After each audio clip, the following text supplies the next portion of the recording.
Kasus Mary Jane Veloso sudah bergulir lebih dari 1 dekade. Saat ini tercapai kesepakatan antara pemerintah Filipina dan pemerintah Indonesia untuk memulangkan terpidana mati Mary Jane ke Filipina. Hari ini kita akan ulas pemirsa perjalanan kasusnya dalam At Large. Perjalanan kasus terpidana mati Mary Jane Veloso. Pemirsa, ini kembali muncul ke publik karena ada postingan dari Presiden Filipina, Bongbong Marcos Jr. yang menyampaikan terima kasih kepada pemerintah Indonesia karena dari pernyataan resminya ini dinyatakan bahwa nanti Mary Jane akan dipulangkan ke Filipina. Mary Jane ini merupakan terpidana mati kasus penyelundupan narkoba di Indonesia dan sudah ditahan di Indonesia sejak 2010 lalu, pemirsa. Nah, yang menarik adalah ia mengatakan di sini bahwa Mary Jane ini adalah salah satu ibu yang terperangkap dalam kemiskinan. Dan ini yang paling menarik lagi adalah dia juga menyampaikan terima kasih secara spesial kepada Presiden Prabowo Subianto dan meng-highlight kalau ini adalah bagian bentuk komitmen dari justice dan compassion, keadilan dan kasih. Ini resmi diposting oleh Presiden Filipina. Saya ajak Anda kita bedah bagaimana perjalanan kasus seorang Mary Jane Veloso.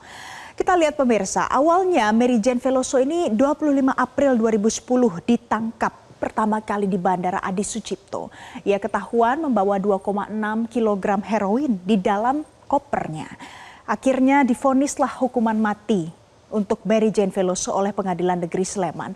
Nah, seiring berjalannya waktu, 2015 ia dijadwalkan untuk eksekusi hukuman mati bersama dengan 8 terpidana mati lainnya. Pada saat itu yang akan dieksekusi adalah terpidana mati kasus narkoba. Asalnya macam-macam, mulai dari Nigeria, Australia, Indonesia, dan masuk juga Mary Jane salah satunya dari Filipina. Namun beberapa jam sebelum eksekusi mati, ternyata Mary Jane ini dibatalkan pemirsa eksekusi matinya karena ditemukan fakta baru kalau Mary Jane adalah korban dari perdagangan manusia, human trafficking. Kita lihat bagaimana perjalanan kasusnya. Ada banyak upaya hukum yang sudah dilakukan sejak pertama kali ia ditangkap dan ditahan sesuai dengan putusan PN Sleman pada waktu itu. Jadi pemirsa, 2011, 1 tahun setelah ditangkap, ia sempat mengajukan peninjauan kembali ke Mahkamah Agung, kemudian ditolak. 2011, permohonan grasi ini disampaikan langsung oleh Presiden Aquino ketiga kepada pemerintah Indonesia, kemudian ini ternyata 2014 ditolak juga grasinya oleh Presiden Joko Widodo. Nah, tidak berhenti sampai di sana, 2015 ada lagi pengajuan PK, peninjauan kembali untuk Mahkamah Agung yang kemudian ditolak sekali lagi pemirsa. Kita lihat di perjalanan selanjutnya masih ada upaya hukum yang dilakukan. 2015 eksekusi hukuman mati harusnya dilakukan, beberapa jam sebelum dieksekusi akhirnya tiba-tiba ditangguhkan. Dan pada saat itu 2011 juga pemirsa, ini Presiden Duterte pada saat itu 2016 sempat mengizinkan Indonesia untuk silahkan eksekusi mati Mary Jane sebagai terpidana penyelundupan narkoba. Nah, 2020 kemudian ada salah satu pengadilan di Filipina ternyata menjatuhkan hukuman kepada tersangka perdagangan manusia. Dan tersangka perdagangan manusia itu ternyata salah satu korbannya adalah Veloso. Ini waktu itu adalah jatuhkan hukuman untuk tersangka perdagangan manusia skala besar. Ada 3 perempuan yang terlibat di dalamnya menjadi korban, salah satunya adalah Mary Jane Veloso.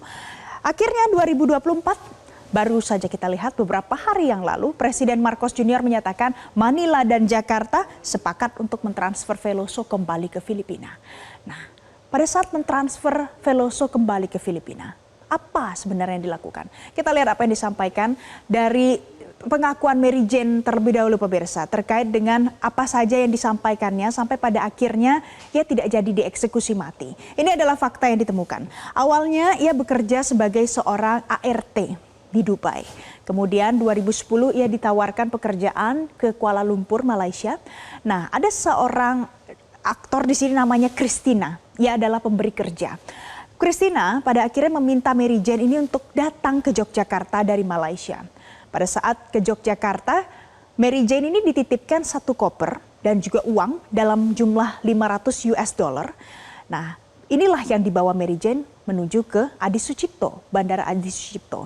Kemudian ia ditangkap di sana oleh petugas bea cukai. Dan dari klaim ini Mary Jane mengatakan bahwa dirinya tidak mengetahui apa isi koper tersebut. Dari sini ya kemudian kasusnya ditarik dan ternyata ia adalah salah satu korban perdagangan manusia.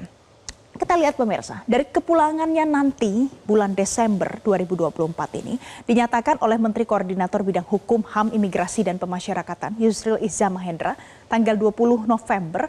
Jadi ini bukan pembebasan, bukan pengampunan, tapi dikembalikan atau dipulangkan ke Filipina dalam status sebagai narapidana.